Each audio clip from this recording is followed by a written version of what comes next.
Marcus, so as you were saying in a pre-show, you were slaving or something? Slaving! So you're Jimmy Uso in this picture. Yeah, this is me at work. This is a photo of me at work. So the question Sami is, Zayn is the man.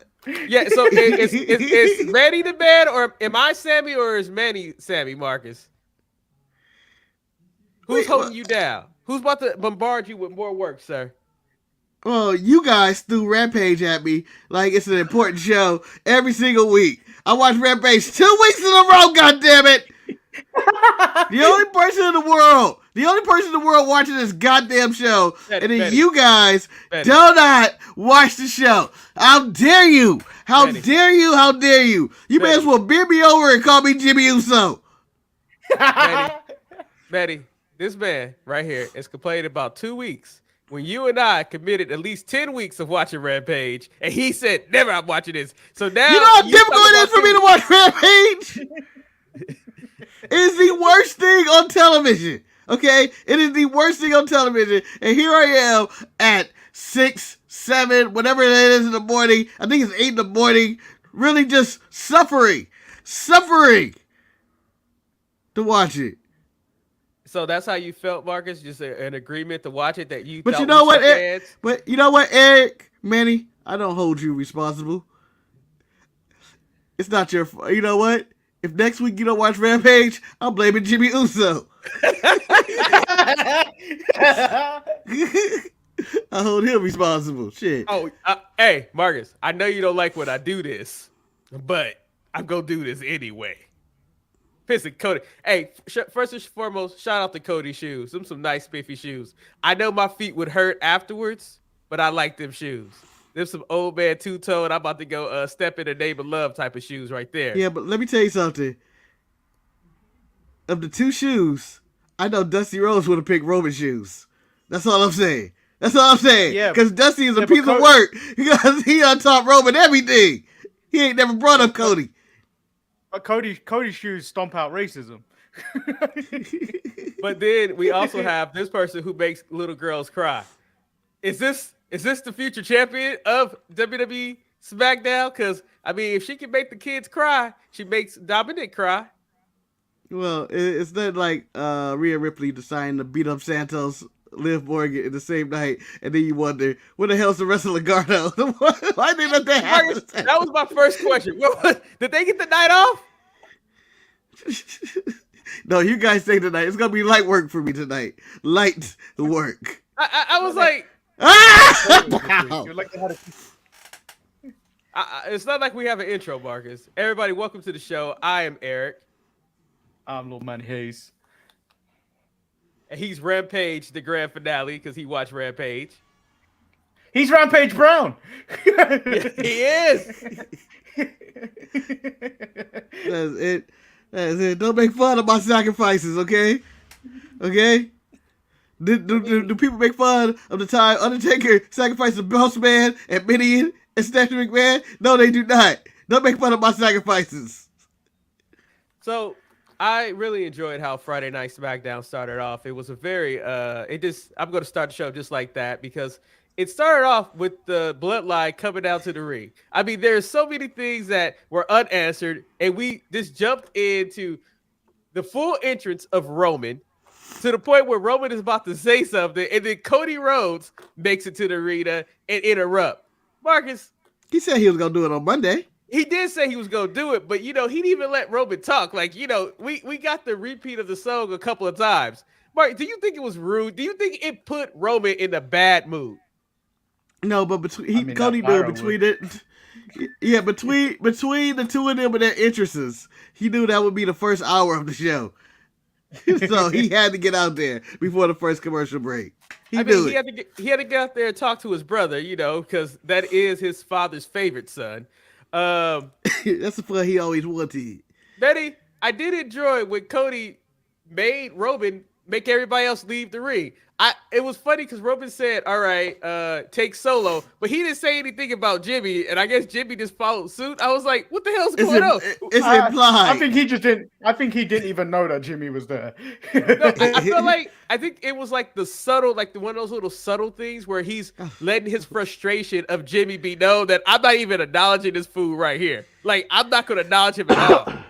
Like Jimmy is fucking up, man, and to a certain extent, it's his fault because what Jimmy should do is when he calls Jay, and Jay answers the phone to speak to Jimmy. Oh, here, Roman, like let them talk it out. But leave me the hell alone. That's what Jay says. That's what he said. That's what we found out. We found out. He probably said, "Leave me the fuck alone." But I want to get to the point where Roman ain't shit. It never will be shit. He's a piece of shit all the way, and it only takes seconds to Cody talking about, Cody, I believe, still trying to keep it simple and not make it personal. It's want to be a man fighting for a wrestling championship. That's all he's trying to do. Roman immediately makes it personal. Right, I have the quote that Cody said. I will read it. But he made it personal. But first of all, he made it personal immediately by putting those wrestling championships just on the mat. Or my favorite. Oh, have you ever won one of these? Okay. Oh, what about that? Have you ever made a minute? Have you ever made a minute WrestleMania? Damn. Mark, I feel like he was Scar. I mean, he's about to destroy Pride Rock. I mean, because he was doing some Scar shit right there, but he didn't keep. Well, it's been raining in California, so I guess I could put that on Roman. Mark, it snowed where I was at, so that's on Roman too. Everything is awry. Once Pride Rock is fucked up, the weather goes all to hell. Hey, they just go in a drought in Africa. I will point out that Roman has held this title for 900 and something days. I put my heart attack on Roman Reigns also. Everything is bad because of Roman Reigns. Just saying. But Cody said, you can't put that on that man. And wait a minute.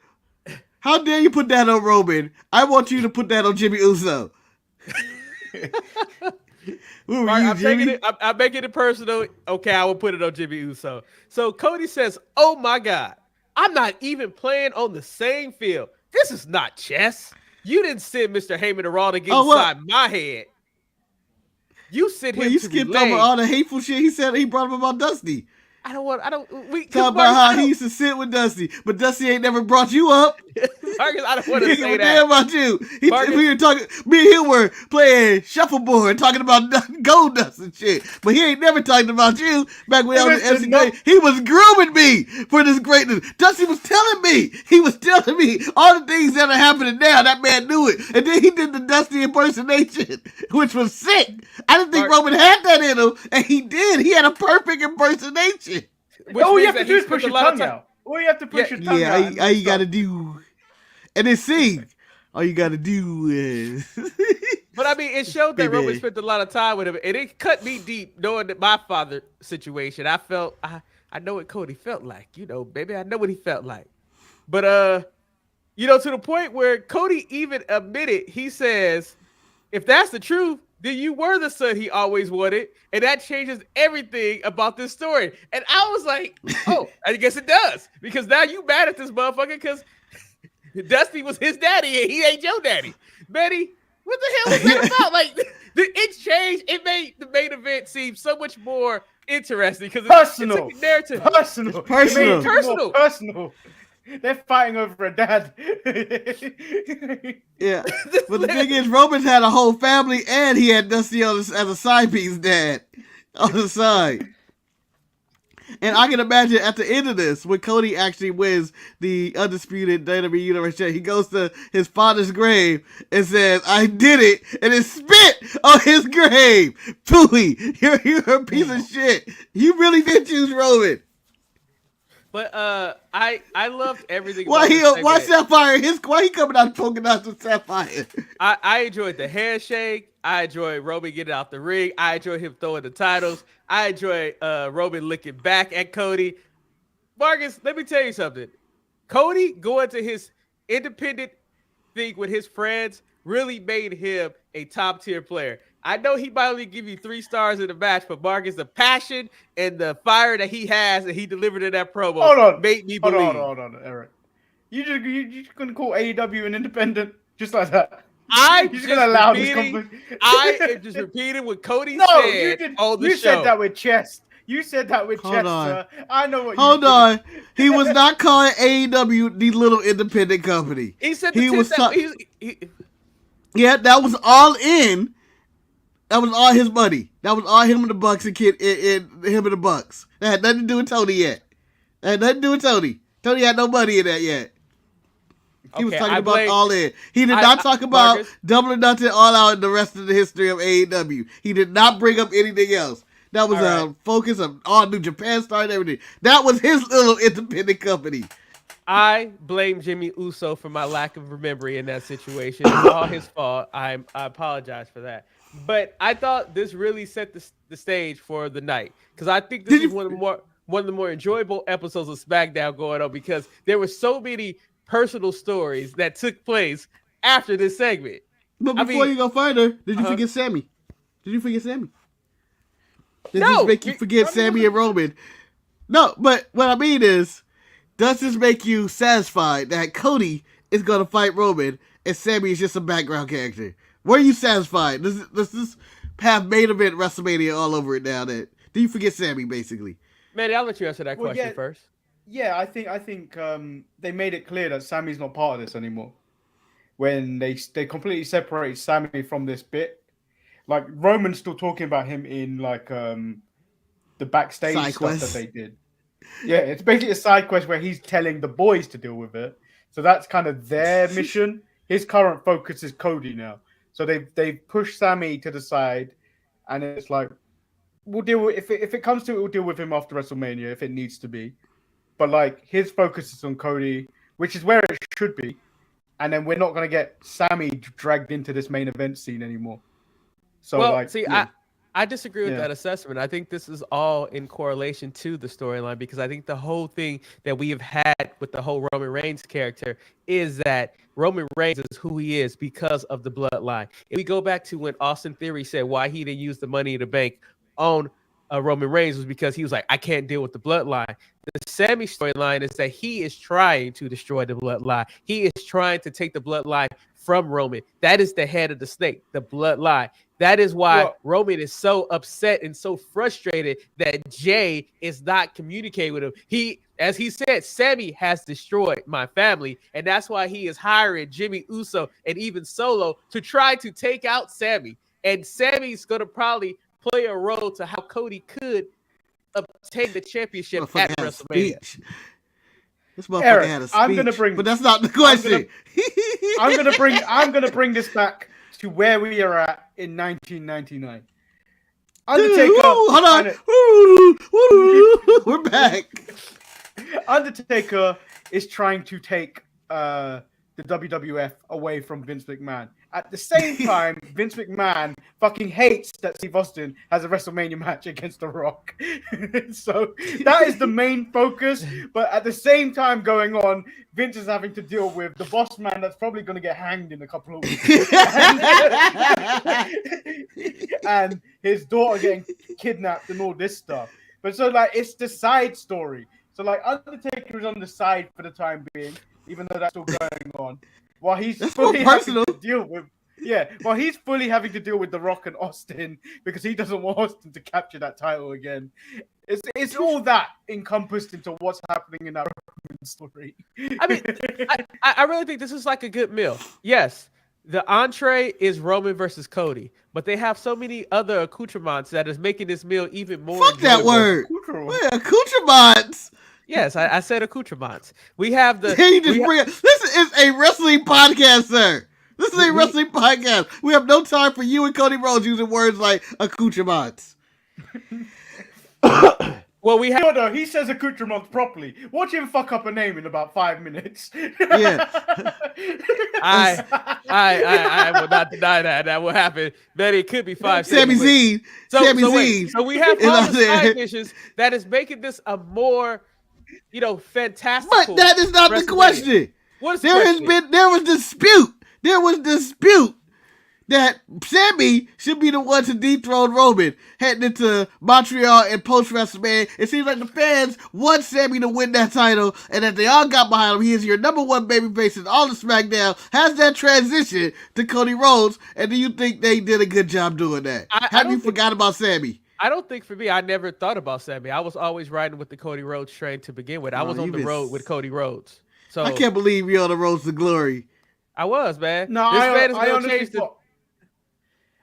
Go on, Eric. Finish your sentence. This man is going to change the world. I mean, he already gave us liberty. He gave us liberty, and that went in a row. And honestly, I can see him losing. That's the thing about it. He can lose. And Cody is the type of wrestler that can still lose and still be okay. Now, he ain't recovering from this. He ain't recovering from that. No man can come back from losing to... this is a spite win. This is a spite win. This is against my daddy win. You can't lose when you try to win on spite. That can break a man. Cody might have to dye his hair black. Start singing the Black Parade again. But I feel like the Sammy stuff has fizzled a little bit. It's fizzled a little bit since Elimination Chamber. I don't think it is as high as it was like 2 weeks ago. And they've done certain things. I think they've done certain things to make you feel like that way as well, because like Sammy's not really going after Roman Reigns at this point now. He's going after Jimmy, and he's going after Solo. So, and he's made it. It seems like he's on the side now from where they're putting it. It's like it's now a Kevin and Sammy thing, trying to take down the Bloodline, whether they get together or not. And then while Roman's where they started when sending Paul to Raw to make the story seem more relevant. Like last couple of weeks where Paul was making it personal, and then you get the same stuff on SmackDown. So I feel like it's all leading to the two divisions of that story, but like it's all a Bloodline story. But then I like the little subtlety that they did later on when Jimmy reports what Jay said on the phone. Like I like the fact that it's not just Jimmy is saying, he said, give him some time. That we know that Jay has been saying other things and Jimmy has been lying. So Jay could be planting seeds in Jimmy's head to, maybe screw over Roman. So it's like, it's so many different things that are going on. And I told you last week when they had the new Roman shirt, when it was just Roman and Paul Heyman, I was like, that's a sign, because you have to realize without the Bloodline, Roman is extremely vulnerable. He's more vulnerable than he's ever been. So that gives even more of the idea or even an out for Cody to win the title for Roman and give him some time. I don't know though, because Solo was wearing his own shirt in the ring, and then Jimmy was wearing the We the One shirt. So I don't think that matters too much. It feels like a bad soap opera. What soap opera has ever been good? That's why people watch soap operas, because they're so bad. Like if you go back and you look at Beverly Hills 90210, look at Beverly Hills 90210. That was not a good show at all. But shit, it was entertaining. It was entertaining. Moving on to my favorite story of SmackDown, by far, hands down, my favorite thing. And it's not even Rhea Ripley making that little girl cry when she defeated Liv Morgan. It was everything that had to do with Dominic Mysterio. Mysterio. So just jumping ahead. Dominic Mysterio was by Liv far. Morgan don't get time. She don't get no time. She don't get no time on here. She got plenty of time, and she gave that girl a hug. But Dominic Mysterio was by far my MVP. You're not gonna. Hold on. Mark, do you want to talk? I want to be on the record, Eric. I want on the record. We said this was gonna happen. I went for the record. I don't care what y'all say. Y'all back to alley conversations. We y'all dealing coke to each other. Marcus gonna make the show go low. Yeah, he always do. That's kind of what I want to say. I just think that we got a horrible trend started, and Liv Morgan needs to stop. We're gonna have 30-something, 40-year-old men crying after Liv Morgan losses. This is gonna be a bunch of grown-ass babies just so they can get to the back and try to hug Liv Morgan. You are creating a crisis. You're not creating a crisis. That girl should have been left to her own tears. You don't even know if she was crying about that loss. She's probably crying because her mama didn't get her popcorn or cotton candy or whatever else is going on in the crowd. But they found her. They found her crying. They found her crying and then played it. Who told Liv that there was a kid crying out there? Liv, you know there was a kid crying out there. Who? Not when I lost. Let me go find this kid. So It's back to bullshit. what I was talking about. Dominic by far had my favorite story, and Dominic has come a long way. And with the right opponent, he's actually okay in the ring. But I felt like the big, the looming question that I had, it was, where was the rest of Legardo? Like, Santos showed up.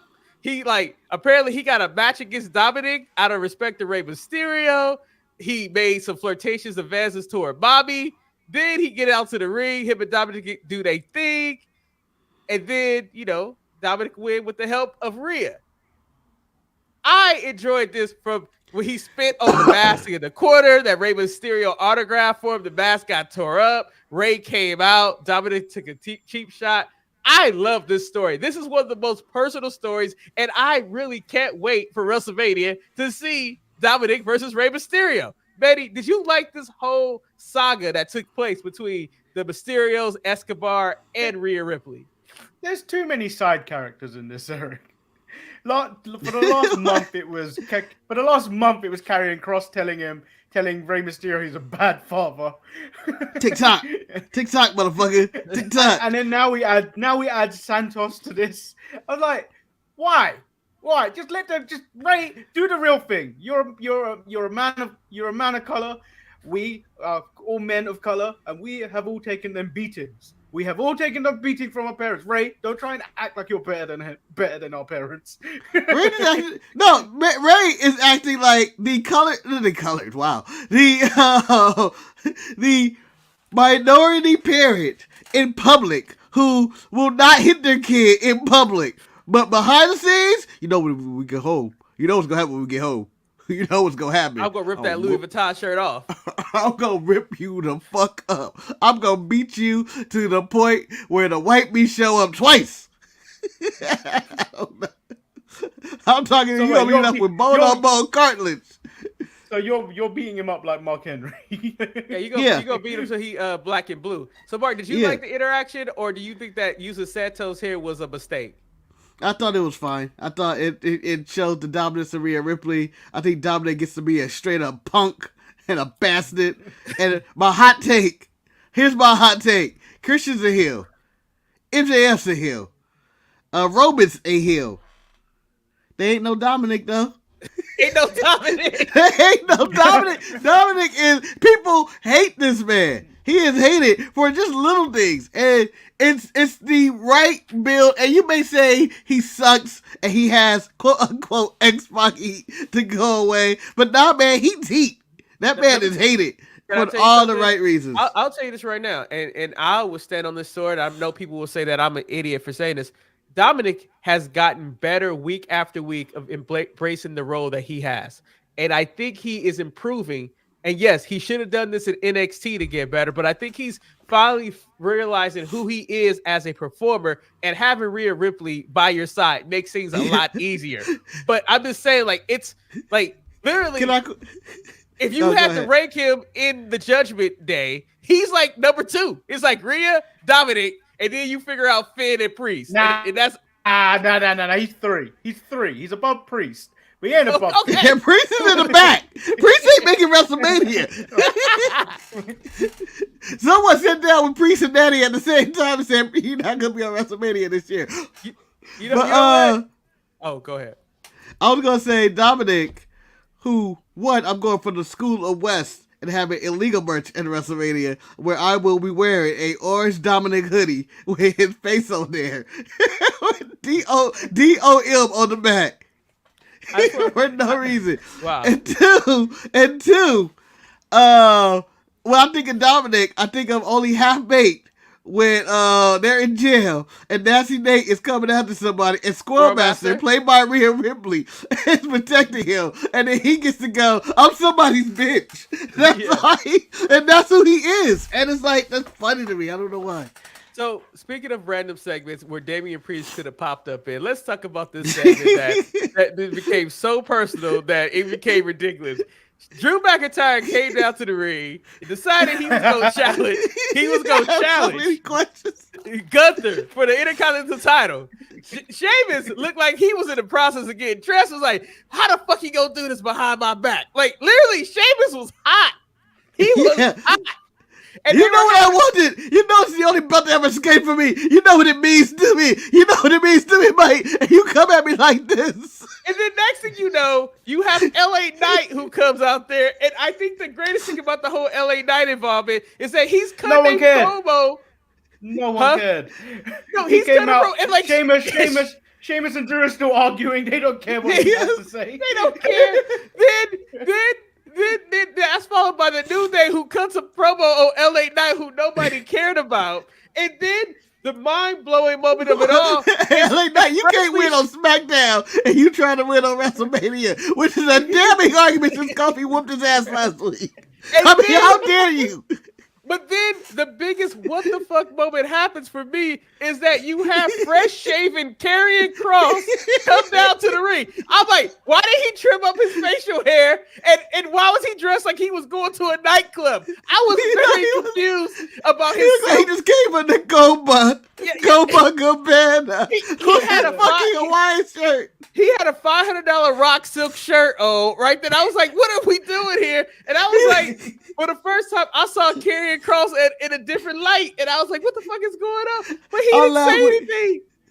I laughed when Karrion Kross came out there. Hold on. Like Happy Corbin. He came out like he'd just taken Happy Corbin's gimmick. Yeah. But he did it better than Happy Corbin. Well, the whole thing about Karrion Kross what made me laugh was that I can imagine him sitting in the back talking about, honey, we're going on vacation. She's like, yay! And then he's like, back the Hawaiian shirt. They get ready to go. They picking up this shit. And then all of a sudden, they give down the kind of title matches. Honey, I gotta go get one. Bring those titties out here. We going one night. Yeah. So then but we have a vacation to go on. So Too late.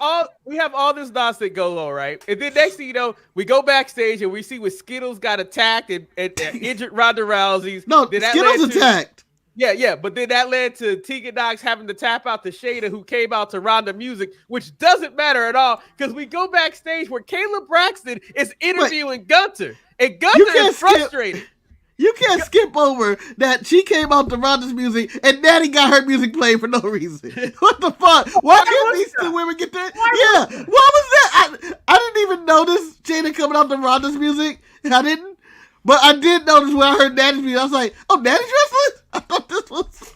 Oh, this thinking. Why is she coming out to Natty's music? No, but when did she join the Heart Foundation? I was like, I want nothing to do with this match. I get the Gunther, and Gunther is talking about management. He went to the manager. He said that I don't understand what is going on. That why nobody understands who I'm facing at WrestleMania for this prestigious title. Like, he called him out. Marcus, and then we can talk about it. Then Bobby Lashley comes out. I'm like, why didn't Bobby throw his hat for the Intercontinental title? Because I wouldn't mind seeing him there instead of fucking with Uncle Howdy.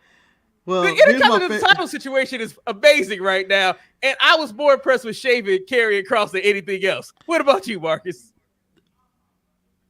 What question am I answering? You threw the entire SmackDown at me. Did you like this entire personal segment about the Intercontinental title where it became really real really quickly? Wait, we're going back to the Intercontinental title after you went. I wanted to get to Gunther, who said he didn't have a title person yet, but how we got to the whole 5-man qualifying match next week. You need to take notes from Manny, where Manny would do this, but in a Lost Movie Factory, he would not have talked about Liv Morgan or Ronda and Tegan in the middle of this. But you only talked about that, sir. Gunther decided to take the Chelsea Green gimmick, went to the manager, and said he don't know what's going on here at all. No, ridiculous. No, Marcus. He didn't do the Chelsea Green route because Chelsea Green would have went. Chelsea Green goes straight to Pierce. Adam Pearce is a disgruntled worker where he's complaining on TV. he went to the media. He doesn't even do what normal wrestlers do where they're not being used and tweet it. I'm like, oh, I'm not being used on TV. No, release me or whatever bullshit. Looking at you. Gunther full on like, how have I not got an opponent? This is just bad, Adam Pearce. Huh? Bad. You got people coming from the Copacabana coming out there talking about I'm an Intercontinental Championship. Him and his big titty wife are coming out there, just walking around the ring. You got an Irishman and a Scotsman who broke up their friendship for me. You got LA Knight who's on a losing streak and died via Uncle Howdy calling me out. And then you got a tag team, the New Day, all of a sudden are doing their name in the hat. This is ridiculous. It's ridiculous. Hey, only thing LA Knight did point out though is that Sheamus had 2 chances to fail. Or was that Drew that said that? That was Drew that said that. Yeah, Drew. Yeah, Drew went deep, man. No, Drew got honest. If we're gonna talk honesty, fella, you want to talk honest with me? You had your 2 chances and you lost. Okay, yeah, it was my turn to get cut these out. I was like, you don't have to be honest.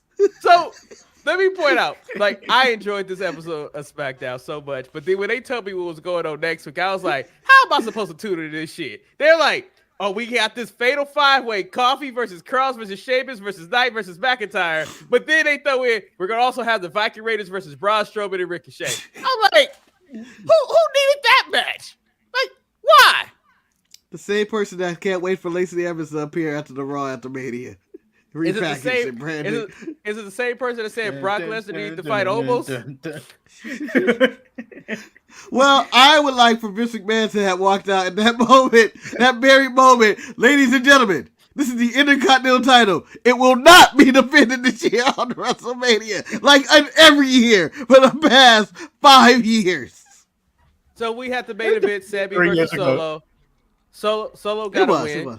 Solo got a win, but Jimmy fucked up again, so that we're going to have more of that played out next week. So I really enjoyed this episode of SmackDown. It was very enjoyable. It was an easy watch. Even Shantae admitted it was a good episode. Manny going hard on this soda here. I know. I was going to ask him a question, but he got that soda in his mouth. What you thinking? You went so hard into that straw. You went. Hey, like, oh, damn, what you drinking? Mark, he went like Karrion Kross leaving the press box with his best shirt on. Like, hey, give me this drink. Karrion Kross walking out to the ring with a coconut and an umbrella.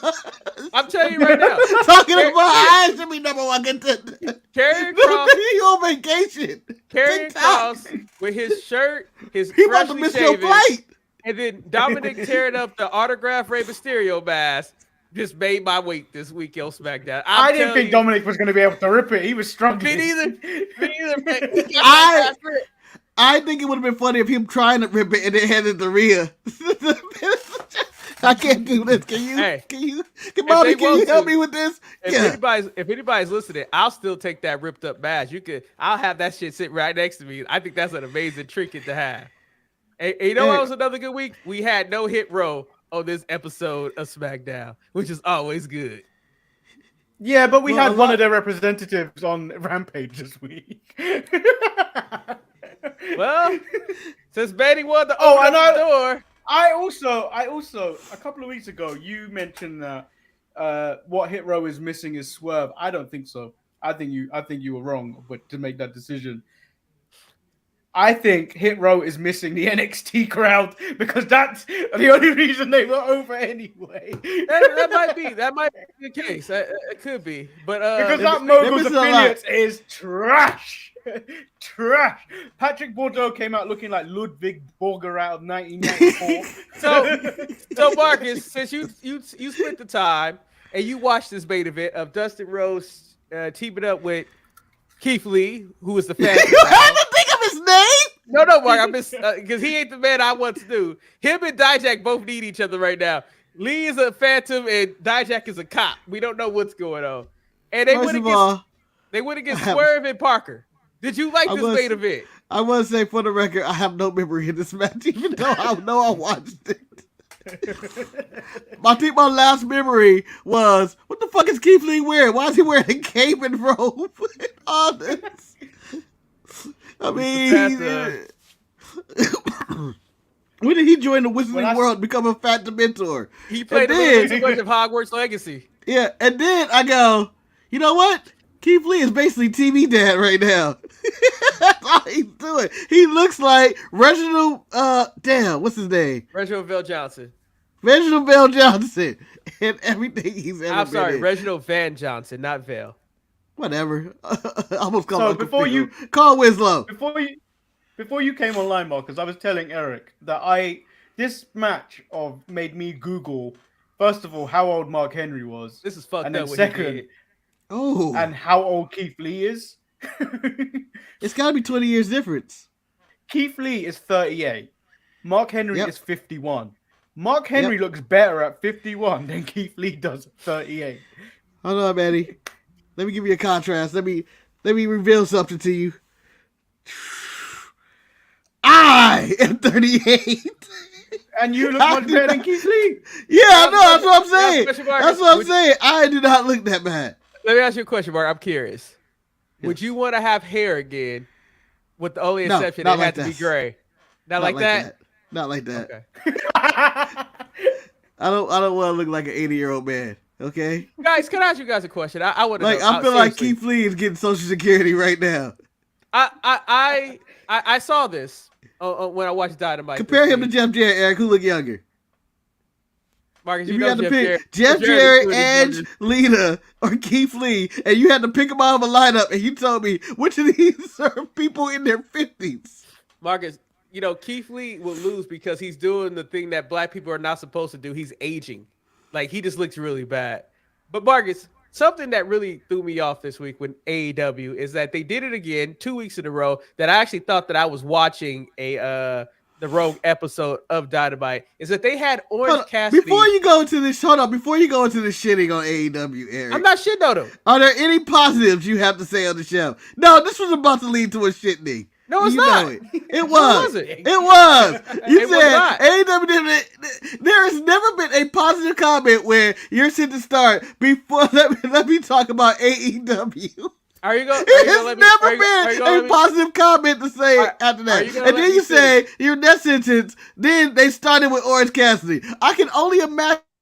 As I was saying, as I muted him, it starts off with Orange Cassidy and Big Bill. And I want to ask this question. He has started off 2 Dynamites. Is Orange Cassidy the strongest booked champion in AEW? I feel like he is starting off AEW. He's having okay matches.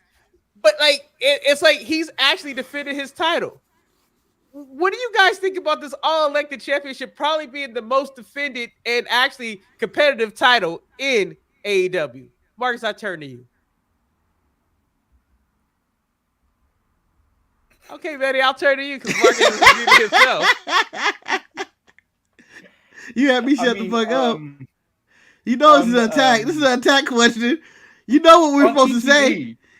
On ETE this week, that title just kept getting renamed to the Mid-Atlantic title. So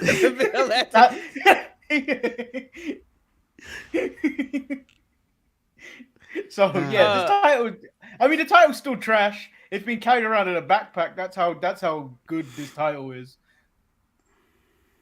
And then we go to the ladder match for who gets a TNT title shot. And for me, I have my opinion on this now. I didn't know you could talk now. Okay, go ahead, talk, my brother. I'm available to talk now, and I want to say you're wrong. This is.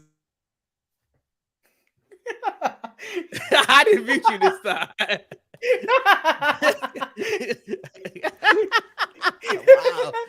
Wow. What is this childish shit? Not playing with my buttons. I have something to say. This title is not prestigious. It isn't the most protected title on the show. This title means nothing to no one on a daily basis. Just ask Big Bill, who decided to, after one punch, you know what? That's enough for me. It's a tragedy what they're doing. Have to put the man through a table. I'm done. I'm out. So, as they started the ladder match, to myself, I was like, I wonder what happened to Powerhouse Hobbs. The next thing you know, Powerhouse Hobbs win this ladder match. And I'm just like, I like that he won, but at the same time, could we have a little bit more of a build-up? Could he have a winning streak? Could he do something else instead of just popping up out the blue and winning this title shot? He wrote a book. The man wrote a novel. Yeah, he got that. Eric, and that's not even the real question of this match. We cover all the history of all the Hobbs that have ever existed. We got Hobbs. Who do you think that was?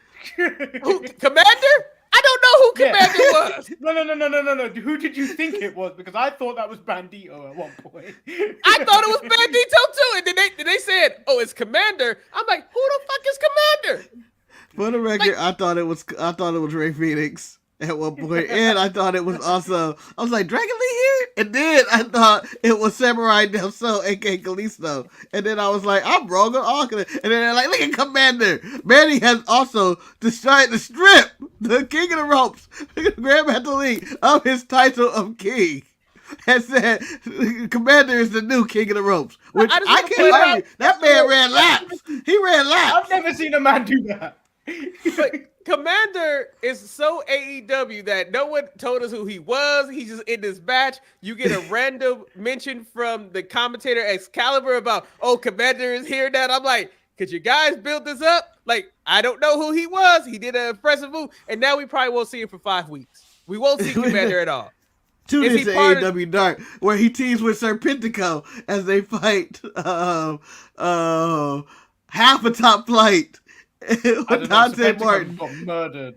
Serpentico got murdered by Powerhouse on Rampage this week. What is your thoughts on the handling of Eddie Kingston in this match, where he just said, "Fuck off"? I don't give a fuck about Eddie Kingston, man. He had that 1 year in AEW where he was hot. And they did what they could do with him. And as Levi said, Marcus, at this point, he probably could make the rosters of the Clippers because I don't know what happened to your team. But damn. Okay. Also, we had the random moment of Rio returning to AEW television. I'm back. I'm upset that we didn't get an announcement that Rio was coming back. Normally, what, you want a parade? Marcus, they always give me a parade for Rio. Not this time, though. They didn't care about Rio coming back.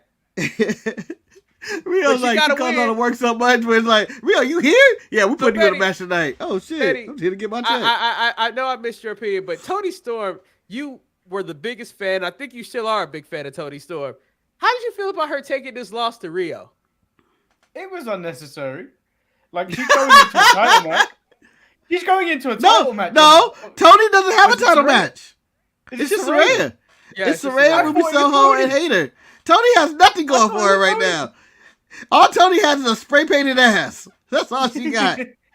I mean, yeah, it was unnecessary because it had nothing to do with the story. But just a unnecessary. It's like a gifted win to Riho, who has no vested interest in what's going on in AEW right now. I could also by Riho. You got. I think she picked up 2 wins this week. We're never gonna see her again. I did like the House of Black attack on the Elite. I like that. You like that? I didn't like that. I like the House of Black. No, I have a problem with the House of Black. Aren't doing shit. Mark, they just like Commander. They just pop up and you're expecting them to do stuff. They showed up like it's Halloween. Beat the Elite up, took the titles, cut a promo about winning the titles, but that's the only build we've had for these tag titles and this feud. Like, the Elite had no time to even cut a promo. It was just like, you get attacked and we're done. That's the only week. We've had months to set this up because the House of Black has been back for at least a month and a half, but we've had time to set this up, but we've not. Buddy Matthews fighting for other titles. Just randomly throw this in there. But isn't this the entire theme of what has been going on for this episode, the Go Home show for Revolution? It's like, let's just show up and put you on a card. We had that with Hobbs showed up. You had that with Christian Cage showed up. Now you got the House of Black shows up. Like, they showed up, no build, no nothing, and they made it to Revolution. Well, Jungle Boy and Christian at least has build. Because they've been feuding for a while, and Christian got hurt, and they had to have the dinosaur fight, who's now being sued and can't be on TV. Yeah, but I don't think it warrants. I don't think it warrants a buried alive match. They took that a little far, but whatever. I don't think we should have two death matches on the same show: buried alive and then Texas death match. All right, so Levi said there's a rumor that Monet, a.k.a. Sasha Banks, is in Oakland right now. You think she'll be at Revolution tomorrow? I hope not. I think she had been on Dynamite 2 weeks ago. Yeah, I don't think AEW really needs to deal with her right now. They need her. They have a lot of issues going on right now. They need her. They need somebody to watch this show. The show seems like it's flailing lately.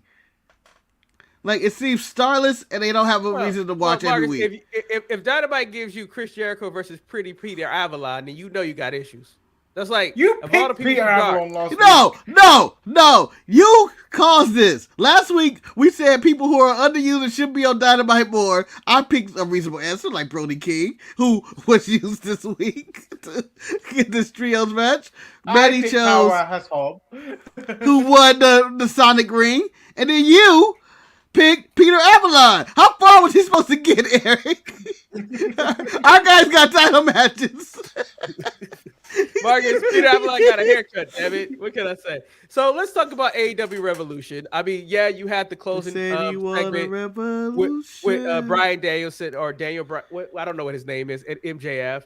MJF had a mark on his lip. But before we get to that main event, let's talk about one of the first title matches. We have the Elite, Kenny Omega, Matt Jackson, and Nick Jackson going against the House of Black. Maddie, going into this match, do you think that the Elite will retain their championships of the trio titles, which I don't know if they mean anything in AEW, but they do have those titles? I think is this their first title defense? I don't know. Levi, you would know this answer. Is it their first title defense for the Elite? Hold on. I mean, I don't care. No. It doesn't matter who has those titles or not. They fought AR Fox in Top Flight. Ah, yes. A makeshift team. They're not makeshift. I feel like they're a legit team. I think they'll probably retain the House. The House of Black don't get anything. Well, do you agree with Manny? I have them retaining because the Elite will have a hissy fit if they're not champions or something. Do you think somebody's going to be getting if the House of Black does get the title and have another hoopla in the back at the scrum? Yeah, I don't know if CM Punk's going to be there or not. But if Ace Steel's there, I'm all in for that media scrum.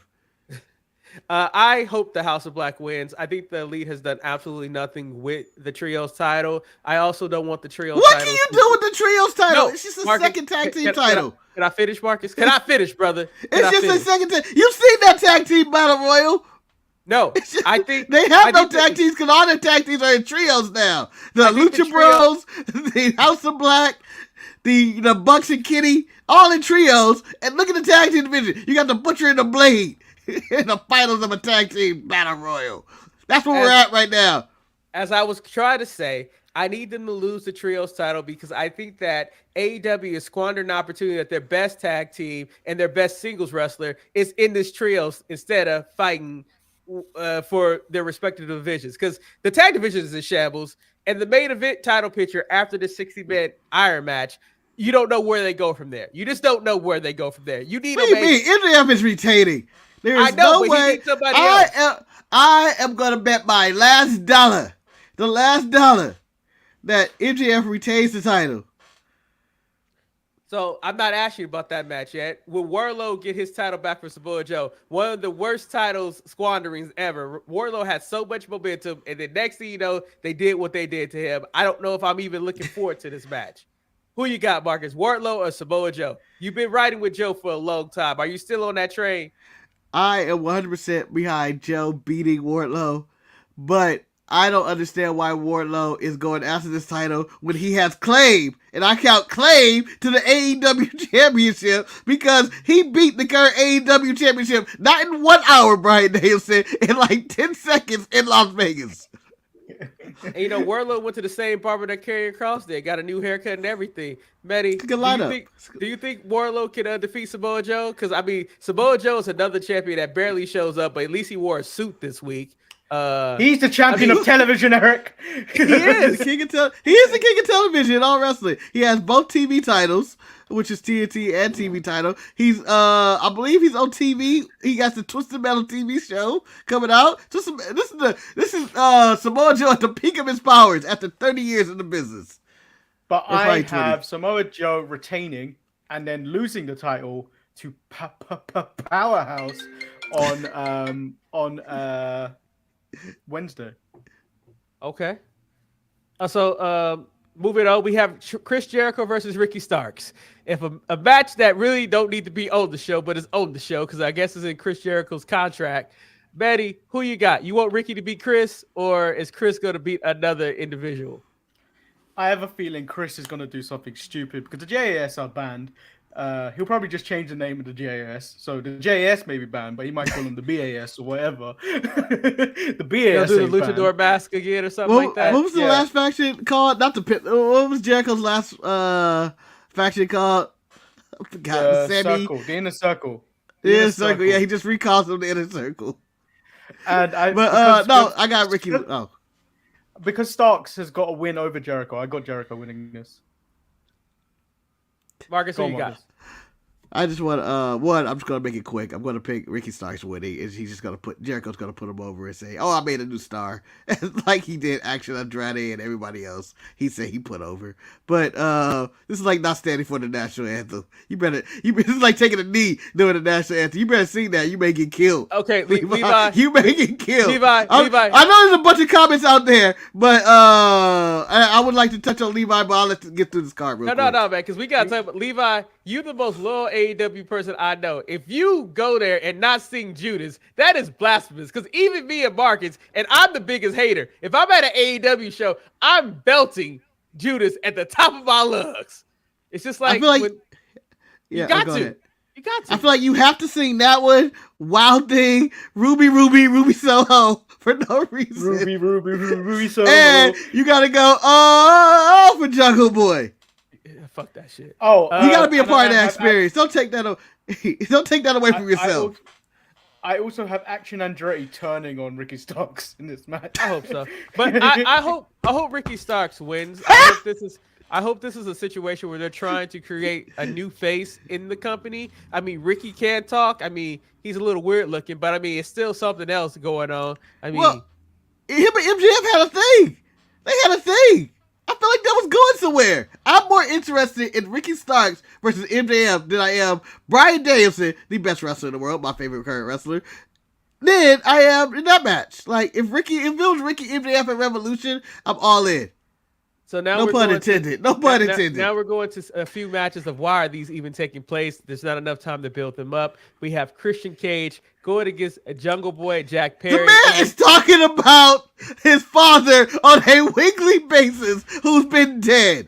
This needs to happen. This needs to happen now, Eric. I'm just saying, this is not the one of those feuds where you say they just threw this together. No, the man got healthy in their back and they're ready to fight. No, Marcus, this falls on Renee Paquette. For no reason, when Christian showed back up, no one needed to have that interview with Christian Cage. And when she called him out for the interview, he decided that he was going to talk about a dead man. This is all her fault. This falls on her. This is all Renee Paquette's fault. No, it don't, Eric. Because when he came back a few weeks ago and he dropped, he dropped Jungle Boy. So as a journalist, you want to know why. So on the call sheet, Christian was like, "Oh, I got an interview." Christian had intent to destroy Jungle Boy with his words. Then Jungle Boy decided, "Oh, I'm going to film myself outside digging a hole." Well, no, you skipped a chapter in the book of Jungle Boy, Manny. The book of Jack Perry, where Christian is cutting the interview and Jungle Boy attacks Christian from behind, only for Christian to get the drop on him and whoop that ass again. You skipped that chapter where Christian got his ass. Here we go on to the women's championship match. I agree. I agree with that comment. I agree. Yeah, but I mean, we have the better second career is going to Christian for sure. We have Jamie Hayter, who has been the AEW Women's Champion, and God knows if she's been booked correctly or not. Going against Saraya against Ruby Soho for the title. Unfortunately, I think they're going to give the titles to Saraya. Ruby Soho taking the pin. That's all I wanted to say. Nah, man. That's all I wanted to say. Before you answer, who's winning the match? You took my Ricky Starks outcome, so I had to take what was happening with this situation. This is a good old-fashioned belt right here. I was going to say, guess who's in this match and guess who's taking the pin? Ruby Soho. Ruby Soho. Destination pinball. Ruby, you should have not go. Anyway, that didn't even rhyme. That wasn't even clever, but I'm gonna let it go because it rhymed with Ruby Soho. So Manny, are you taking Ruby Soho taking a pin? Because I mean, I don't even think we care who wins. I think we know Ruby Soho is taking a pin in this situation. Soho is Put me taking a down pin. on DraftKings. Because I think Ruby Soho is the evidence once again that it's not always greener on the other side. And Is that because he had green hair? And if Miss Monet does make a debut in AEW, this will probably be the best point for her to do this. Because I think that, The story with her, Saraya, ended her career. Yeah, so I think that makes that it makes it entertaining. It does. It makes me almost say, should I open up my wallet? And I realize, nah, man, But I'm not. If she does win this title, Saraya, and Ruby takes the pin, are we done with AEW Originals versus the newcomers or whatever the hell they call it, the new breed? I don't know what Saraya's calling her and Tony Storm, big ass Tony Storm. I don't know what they're doing. So Marcus, Levi says Ruby Soho's promo on Rampage was great. Was her promo good since you didn't watch Rampage this week? No, right. Can I jump in okay. here? Can I jump in? Marcus Lordship wants to jump in on this one. Apparently, he has many. The ref is trying to keep Manny out. The ref is trying to keep Manny out the ring right now. But Manny's like, no, let me chime in, Mr. Official. Let me chime in on this one. You can't hold me back. You can't hold me back. I will spin move and get my way into this conversation. I have a complaint. Betty has jumped over the pile. She said she's not a day one, and she's not a original or whatever she was going on about. But she should be the AEW Women's Champion. If you're not one or either, if you shouldn't be here, and you thought and she was going on that she should only just be a waitress in some dive bar. I was like, your final destination isn't AEW Women's Champion. Your final destination is dive bar. You should not be in this match. That promo was stupid, Levi, and you know it. I thought it was okay. I didn't have that much hate for it. I think the promo falls in between. Levi's love for the promo and Manny hate for the promo. I think it falls in between there. I think it's right between. Let's just cut this down the middle. Manny, hold on. You wasn't Manny, paying I'm gonna attention. give you. Here's the hater card. I was. You can have that. There you go. There it is. There it is. The only part of Rampage that I had a hard time getting through was the main event because I was really trying to get through that. No. You really trying. You blindsided by Ruby Soho just yelling. So it brought you back to the 80s where all those promos were just men yelling. And then you just go, oh, this is a great promo. No, it wasn't. It really was. Go back and listen to what she said. Wait a minute. Trash. Just go back. Hey, you got us copyright strike last week for that. Sorry, I was looking for this one. Fucking erect penis. That's what he. That's where he got. I forgot what I was gonna say. Damn. The yelling and promos. I chastised MJF for just yelling last week for no reason. Talking about his miserable life and the ex-fiance, and I was like, he's just yelling. He's not actually doing. He's saying anything. But I'm not for. I'm not just for yelling. I'm for substance. Ruby had enough in there. I'm just saying, man, you're out of control on this one.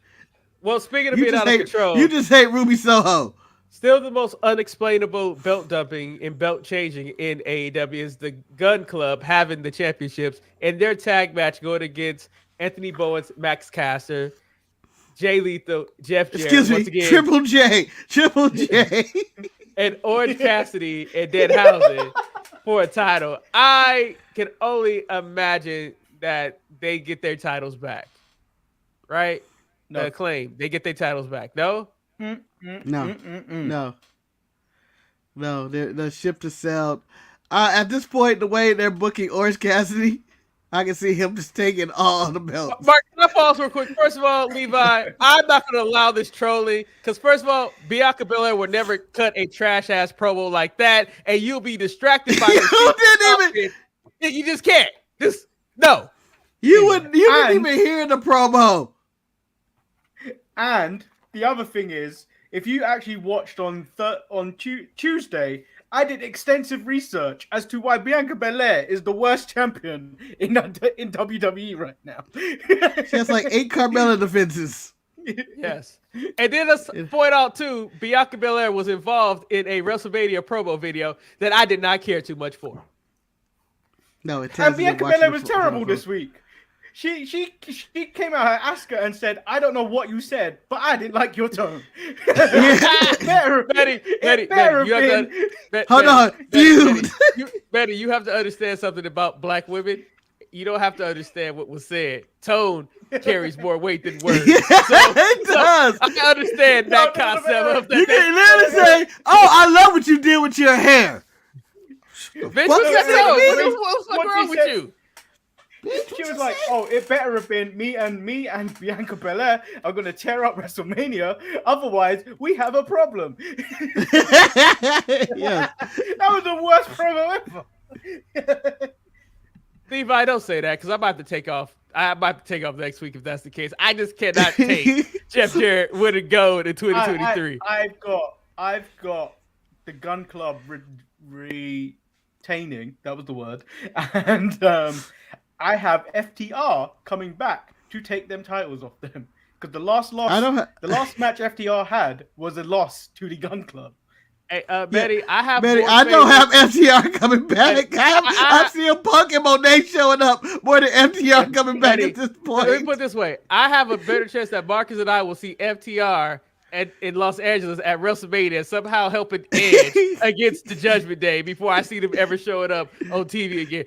And I'll let you know for the record, if they did show up, I probably would cheer the most. And I don't even like FTR that much, but it would be kind of exciting because I finally had them coming back when he made that phone call when he needed help with Seth. They finally showed up. They just had to wait for their contract to expire.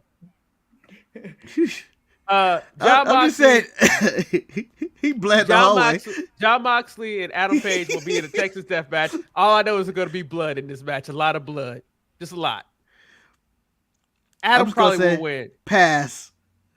I got barbed wire, glass, John Moxley masturbating in blood, all that shit happening. Those weird barbed wire contraptions they always have. Yeah. I have this being a no contest in matches, as in, who's this helping? Can I ask a question? Like, is there like a barbed wire consultant? Like, is it a guy that make these barbed wire devices and like AEW refused to pay the guy that does it well, and they get like the underling, the understudy, because their barbed wire devices don't look that great. No, it's all the same guy. Acme. They're called Acme. They're the same people that Wile Coyote gets his stuff from. You know, that is the great question of, hey, I need a barbed wire contraption built. I know a guy. Yeah. Or does John Moxley spend his entire week, him and Renee, I need more pliers. I need more barbed wire. Can you go to Home Depot? Can you go to Home Depot for me? This is going to be good for my match. I would love to be the guy that's not able to use my shit. That I created a contraption and it's like, oh, I didn't use that at all. Like when a bitch was carrying around Janice, which was brought back weirdly on Impact this week, where he would never use it and just stab it into things.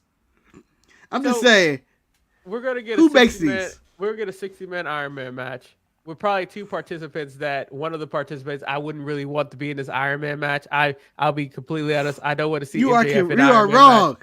I don't want to see that at all. Like if you told me this was Bryan Danielson and Kenny Omega, I would be buying this pay-per-view. I would buy it.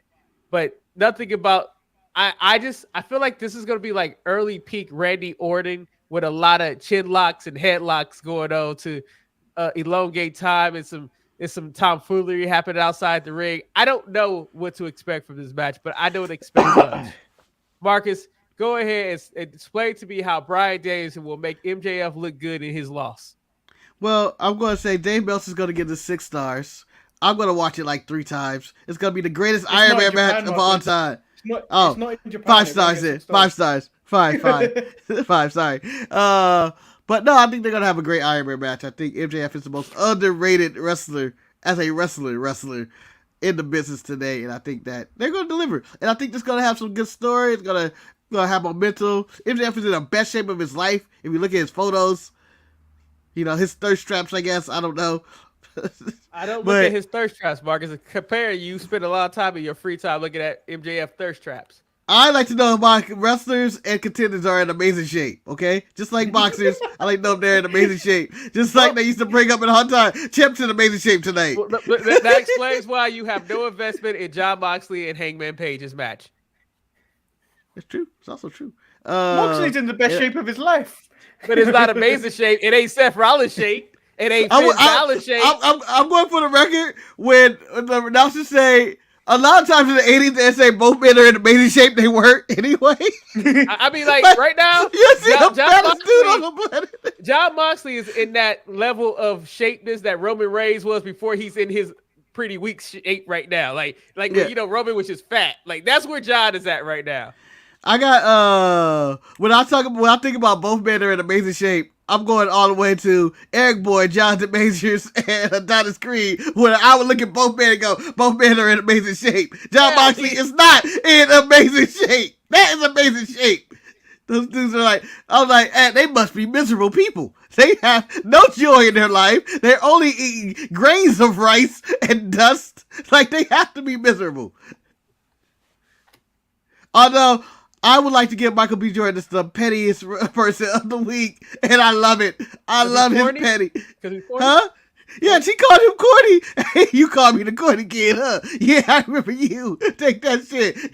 He threw that back in her face, and she deserved it. Fuck her. You know what? Levi is actually getting more. I agree. Where is the load of purses? I need to see where Scarlett. Where you at, Scarlett?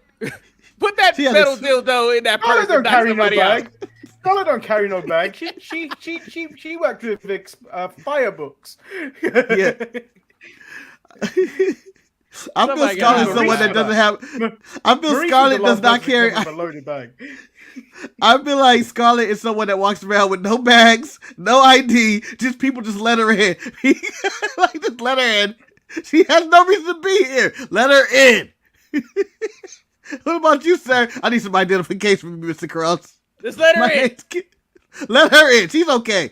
She's from Romania. She shouldn't be able to just get through these borders. Let her in. You, on the other hand, Mr. Cross, who is in America, I need to see your passport before you come in. So, Manny, do you think MJF is gonna have a good match in this situation? I don't care about this match, to be honest. I really don't care. Like, it's an hour match. I'm going to be playing this at 4 speed because I do not have time to invest in this thing. So, okay, so I can imagine Manny watching something that's 4-speed going like, huh. Well, if I can, because it's That's 60 crazy. minutes, man. That's a long time for people you're not really that invested in. I think the fault of this match is that if AEW does not time this match perfectly, in which this show is not going at a reasonable speed, and not like the show is not already in its 3rd hour, and they were like, it's time for our 4th hour, which is an Iron Man match. I think Levi and that crowd would be dead after screaming and hooping and hollering for the Bucks and the House of Black or whatever else could have happened, or Monet showing up. That crowd is going to be exhausted, and it's going to sound like an empty arena by the time they get there. Let me ask you this question, Marcus. Should AEW take a page out of their own book, how they book their Dynamite show, and have the 60-man Iron Man be the first match of the show? No, because why? You don't want to kill that crowd. No, like, Well, if you end the show with Monet showing up, that can wake them back up. who would you rather end the show with? Punk showing up or Monet showing up? Well, in the situation, you need Punk to show up. I think Punk moves the needle more because it creates more controversy. It's like, oh shit, Punk is back. Like, it even intrigues me. Like, oh, Punk is back? Word? Oh, what he gonna say? What he gonna say? Wait, he bit people. Like, this He is didn't where bite nobody. No, he just brought a didn't bite dog that nobody. Why bit do people. Why He had do a you friend claim that this bit narrative somebody. punk bite? no, but Those like, were this, his teeth. no, this is the point where you need Renee Paquette to show up and do that investigation report she did with Christian Cage, like where they set the scene of somebody coming back and talking shit with Christian Cage showing up. But however, I do need to mention one thing on NXT. I know we're running low, but I do want to point out that the opening NXT gave me everything that I wanted with an open challenge. What I wanted to know it was Badland in the back, people fighting to get out to the ring, and then Nathan Frazier made his return. I know you think we're running low, Eric, but this is called the Sharpshooter Stoppage Time. Where we are currently just going We're on and on stoppage for time. no We did reason. We had it. Oh, Marcus. We have 30 minutes. Marcus Muted started giving us 15 minutes of stoppage time. Okay. We have 30 minutes of Here's the stoppage board. time. We're in board extended period. We're Here doing we it. go. We're doing a tag. Let's talk about cereal, penises, and anything else that's under the sun. Oh, Yeah, we talked about the NXT opening challenge, and that's the way it should always be. It should always be people just fighting for the death. And by the way, my favorite thing to come out of that, honestly, Axiom being pissed. How fuck you boot me in the face like that? Mr. Hank Walker. Mr. Hank Walker, fuck you. No, I talked to Sean in the back, who is here, who is ignoring Grayson Waller. I told him, I want your ass in that ring tonight, and I'm going to fuck your shit up. Marcus, I have also a very important question for you that I will ask. That I had made a notation about this about NXT, Marcus. How do you feel black and brown relations are doing after Sol Roca and Electra Lopez had the tangle, making black people and brown people fight each other again? Well, I think it's okay because I don't think Electra Lopez knows that Sol Roca is a black queen out there. But I also think the feud transition to Bird Lady. Yeah, I know. Because you guys want to see if my love for Sol Roca goes deeper than Black history. Yes, I appreciate our black women. Thank you very much. And I think that Electra Lopez will not remember that she got knocked out or beaten by Sol Roca. She will remember that Bird Lady did not hand her the nuts and then hit her with said nuts. God damn you, Bird Lady. Manny, your hand is up. So his mouth should go. Why shut. Why don't you express the same love for Beefer? Fuck you trying to say, Manny? Manny, What you trying to say? I apologize to you because I failed to give you the opportunity to speak on the love for your great white queen. Nikita Lyons made it back a couple of weeks ago. She was not tan at all, but she was dressed at the same event that Karrion Kross was coming from this week on Friday because she was dressed to go out. So how did it feel seeing her show up on TV and not providing any insight on who attacked her? Like none. She didn't provide any whatsoever. insight, and then the lead witness, Wendy Chu, got taken out too. Yes. Can I argue that it's Legardo? If I'm a detective, I'm actually where the whereabouts of Legardo on SmackDown this week, and that NXT parking lot has been very dangerous lately. So, and they were the main catalyst of the danger of the NXT parking lot. So, they're my prime suspects right now. Oh, can I also say fuck Willer Yuta just because I don't like Willer Yuta? Yeah. I it's Oh, fine. I didn't want to enjoy it. the shade from Kevin Nash and the Undertaker. Oh, Manny, can you tell me? I don't know about this. What shade took place? So there was a picture. I don't know who it was. It may have been John Moxley. He had Wheeler Yuta in a sharpshooter, and then Wheeler Yuta had blood all over his face. And then someone said the audacity or something of people comparing this to Steve Austin from WrestleMania 13. I hope he doesn't see this. And then Kevin Nash went, "Don't worry, he isn't." And then Undertaker replies to Kevin Nash and writes, "Big pop." It's so true. So much shade. It was so much shade, and it's so deserved. I'm glad that you have joined the Will Yuta is a nobody campaign like me. Well, you know what? And I was upset with Will Yuta when he got put into the Blackpool Combat Club because I thought it should have been Daniel Garcia. I felt once again, and I know Levi might disagree when I say this. I feel like anybody who ever has momentum in that company, Tony does something to ruin their momentum. Daniel Garcia was like the hottest entity last year in 2022. Like he was going to PWG. He was doing shit, and then next thing you know, he's stuck in the Jericho Appreciation Society. Then we had that moment where we thought he was leaving, but then he's still stuck. Man, I love garbage time, Marcus. Go ahead.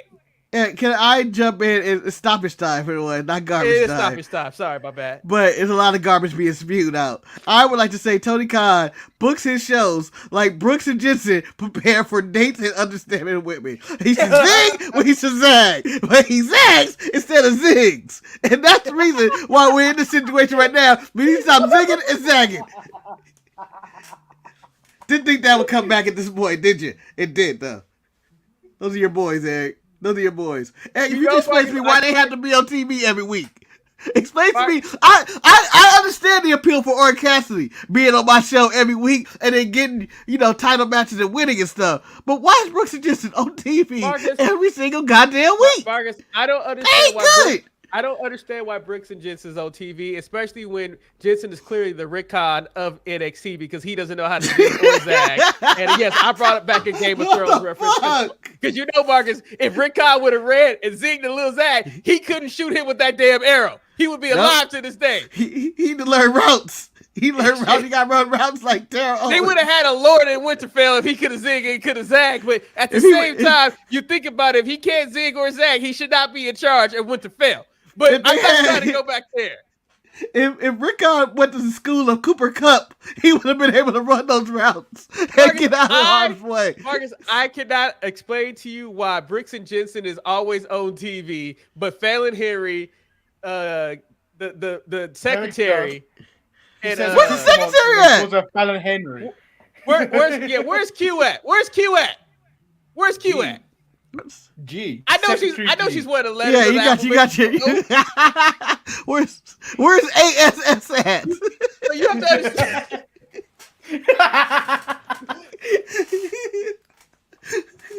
I feel like Eric was just gonna start naming letters. Where's TIS? TIT? Where's TITS? Secretary. Why is she not on my TV? Where's the BBWs at? Where's she at? Okay, Eric. So me and Manny are having a debate about this bar. Fuck this bar, man. They should have Hold on. So since that shit should, since that is the Gallus in the same bar as Brooks and Jensen, or is this a new bar that they're trying to pose as a new bar, or did Fallon Henry actually lose her bar to Gallus, who kept that shit afloat? Because there's a lot of questions. I feel like Gallus was secret investors into that bar, but where's Joe Coffey at? Isn't that the other one that's missing? Is he still hurt? No, he's or still in prison, does he have allegations? That's the narrative they're doing. He's still in prison. Okay. Because the thing about is the Gallows boys there, I ain't been behind that bar ever since they didn't allow Pretty Deadly in there. When Pretty Deadly walked into the bar and the record skipped, and I was like, who the hell do you guys think you guys are to stop Pretty Deadly from walking into this bar? This is ridiculous. Now, Eric, and first of all, he wore overalls this week. Come on. How did you feel about Drew McIntyre entering himself into Pretty Deadly business? I thought Drew McIntyre, you need to back off. Mind your own business. So, man, clearly, tweeting on this shit.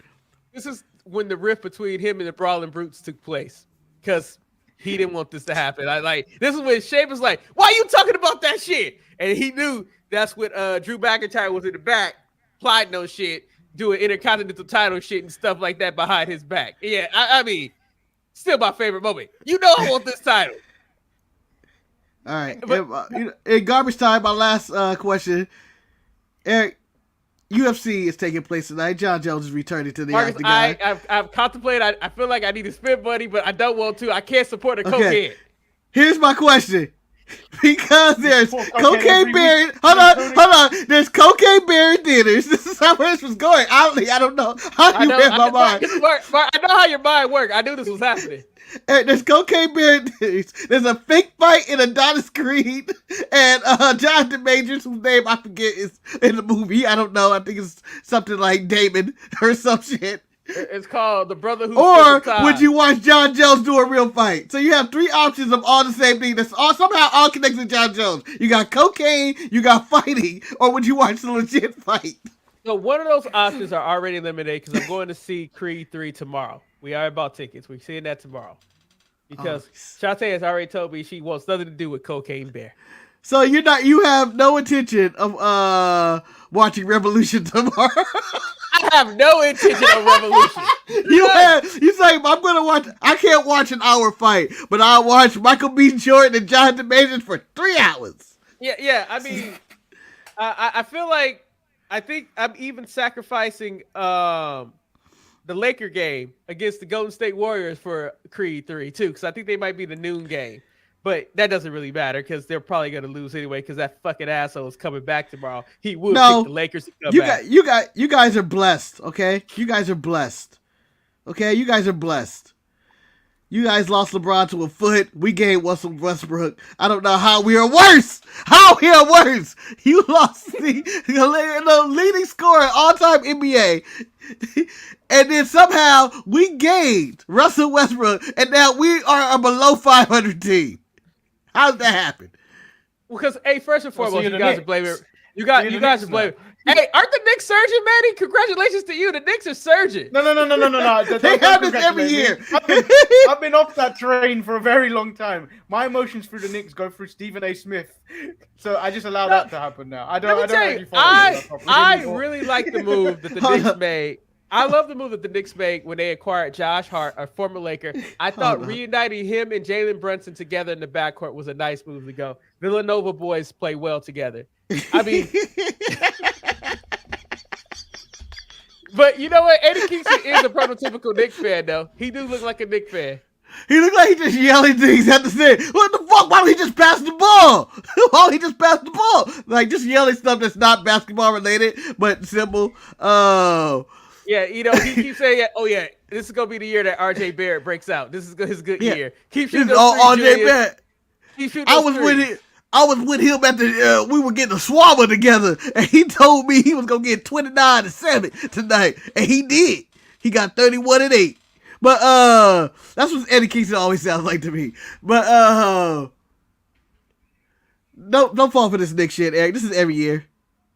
At some point in the year, the Knicks go on a streak, they go on a run, and then all of a sudden you get to the postseason, you go like, "Where the Knicks at? Oh, they didn't make it. What happened?" Marcus, I feel like the Knicks have a better chance of beating the Atlanta Hawks than what the Clippers do, Marcus.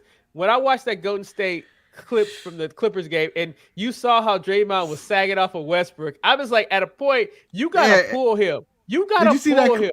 Did you see that clip of them just letting him go? Everybody ran under the basket, just let him sit by himself. And I went, that's hurtful. But even I'm shooting that shot. I don't hesitate. I'm shooting that shot.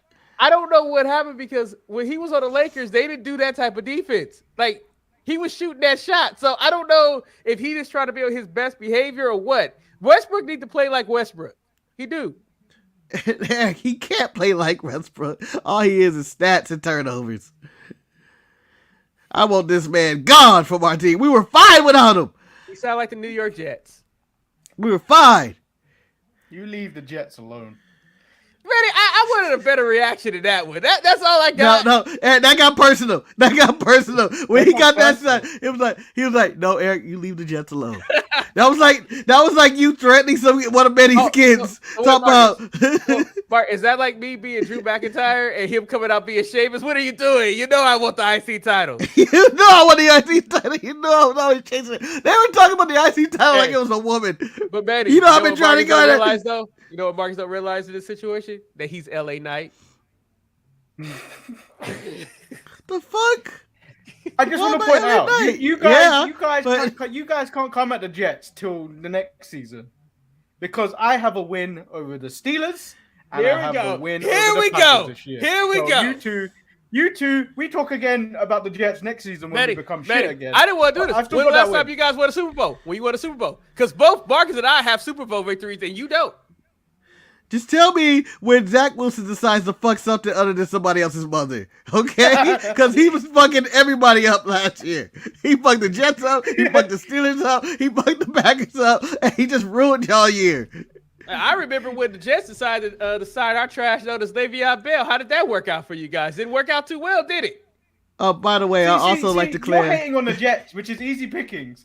It just seems like someone like you, a Laker fan, who's used to winning, and then gets upset and butthurt when they don't win. The past 10 years.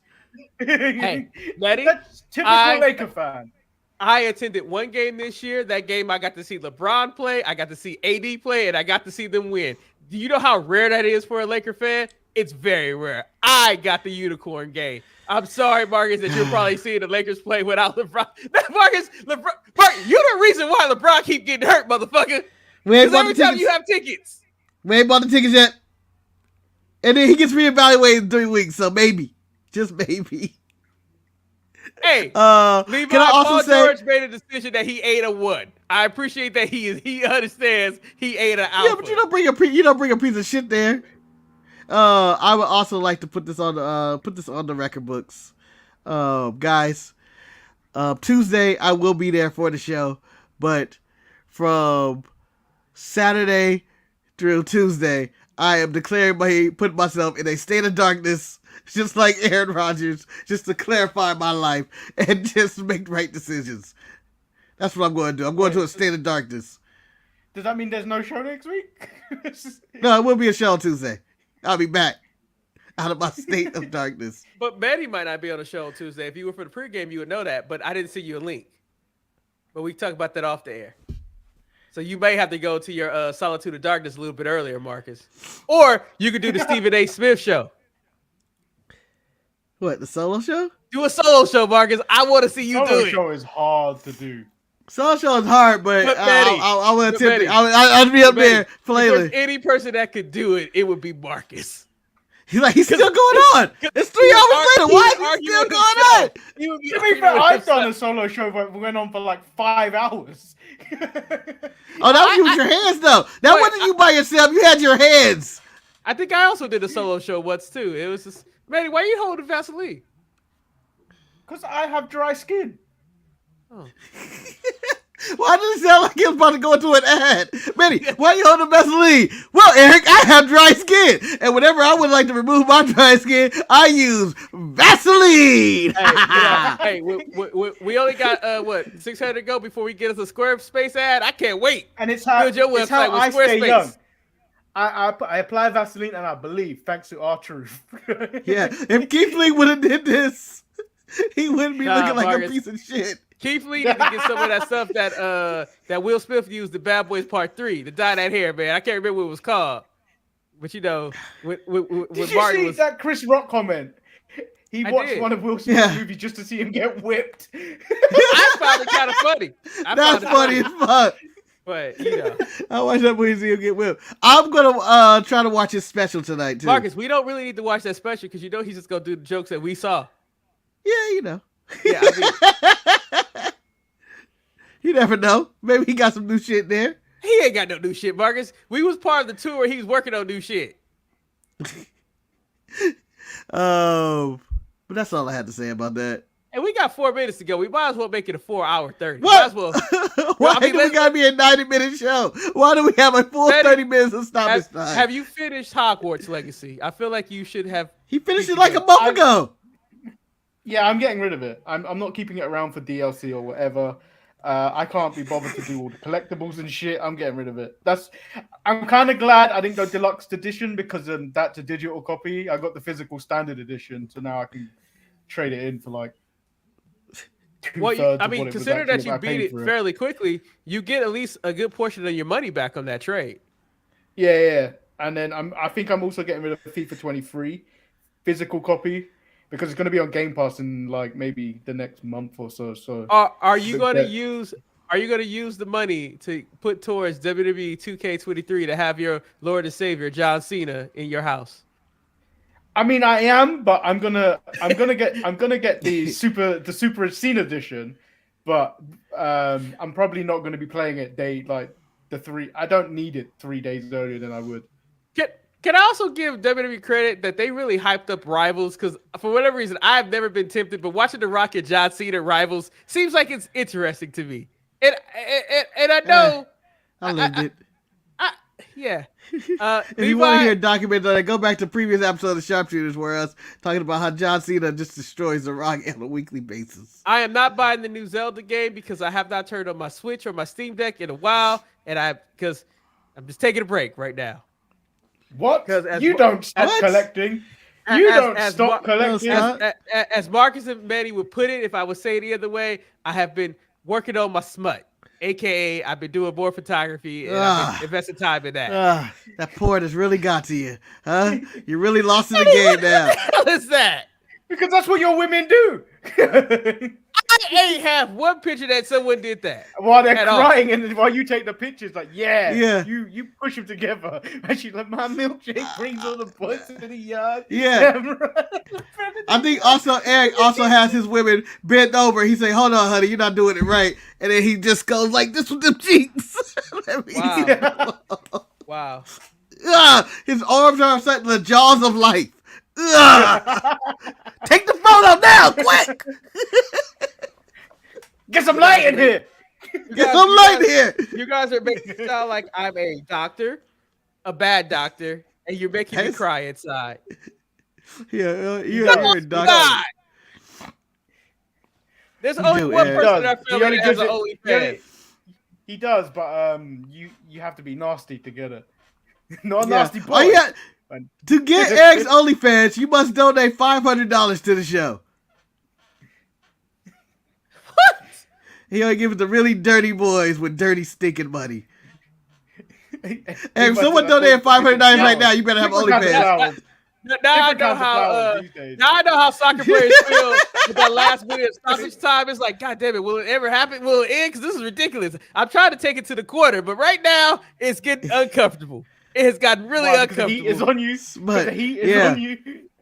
I hope you guys really enjoyed this extended edition of the Sharpshooters Wrestling Podcast. I am Eric, the smut peddler. I am Lord Manny Hayes, the king of smut, the salt, the smut, the salt, the smut, the salt. And I am Marcus, the grand finale, the Mecca of Pekka. I like saying that. I don't know where that came from, but it jumped in my head. But and with so much for everybody to choose from, we're glad that you guys spent the time with us today on this Saturday. Hope you guys enjoy either Creed, Cocaine Bear, Revolution, Lakers, Clippers, whatever you get your fans. John Jones. You know what? Rest in peace, Gavin Lux. I'm sorry that you had your season injury. He didn't die.